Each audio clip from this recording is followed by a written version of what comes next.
tous les gars, aujourd'hui on se retrouve pour une nouvelle vidéo. Ça fait 3 semaines que je suis plus venu, bah oui, parce qu'il y a le confinement.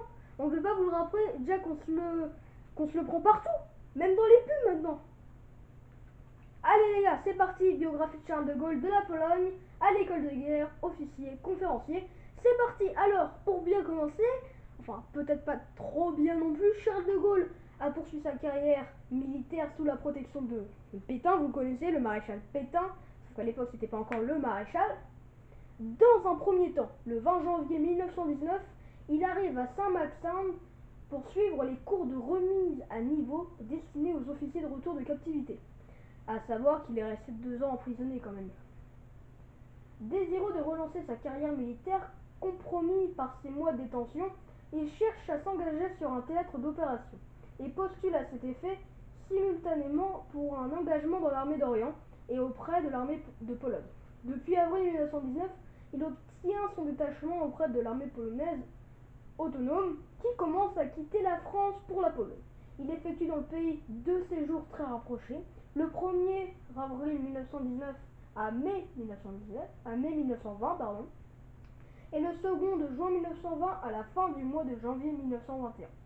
Dans le cadre de la mission militaire française du général Henry, la fonction d'instruction du directeur des études en novembre et enfin de directeur du cours des officiers supérieurs à partir de décembre, repoussant l'offre du général Henry qui lui proposait de poursuivre sa mission auprès de Gaulle, qui ambitionne de se présenter au concours de l'école supérieure de guerre dans les meilleures conditions, retourne en France, déçu par le poste qui lui échoua au cabinet des décorations du ministre. Et alors que la guerre soviéto-polonaise fait rage, il repart en Pologne en mai 1920, donc en pleine guerre donc. D'abord témoin des épreuves traversées par la population polonaise, il prend ensuite activement part aux opérations avec le général Bernard au sein du 3e bureau du groupe d'armées sud, puis centre. Commandé par le général polonais Rydz Śmigły, il gagne une citation. Après la victoire de la Pologne, il rédige notamment un rapport général sur l'armée polonaise. Si à l'analyse de l'action de l'unique régiment de chars FT-17, il a pu écrire « Les chars doivent être mis en œuvre, rassemblés et non dispersés ». De Gaulle découvre surtout en Pologne la guerre de mouvement et l'emploi des grandes unités de cavalerie comme élément de choc et moyen d'obtenir une décision à portée stratégique. Son père, qui s'était fait rappeler à 66 ans en 1914, se retire progressivement de l'enseignement et Charles de Gaulle indique à sa famille qu'il souhaite se marier.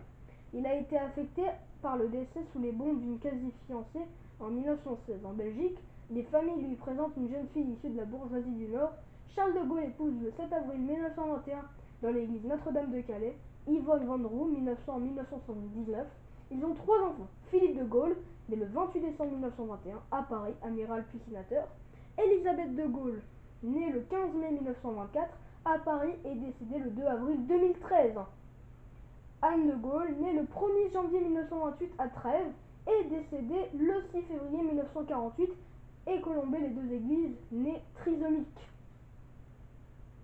À son retour, le capitaine de Gaulle est chargé de cours d'histoire à l'école de Saint-Cyr. Avant son admission à l'école supérieure de guerre en 1922, un conflit de doctrine avec ses supérieurs dont il conteste la vision stratégique trop liée à la planification défensive et compartimentée du terrain, mais bénéficie de la protection du maréchal Pétain. Il est mal noté, mais continue de se faire une réputation prometteuse. En 1924, à l'occasion d'une visite de l'école de guerre, Pétain s'étonne de la faiblesse des notes attribuées à de Gaulle.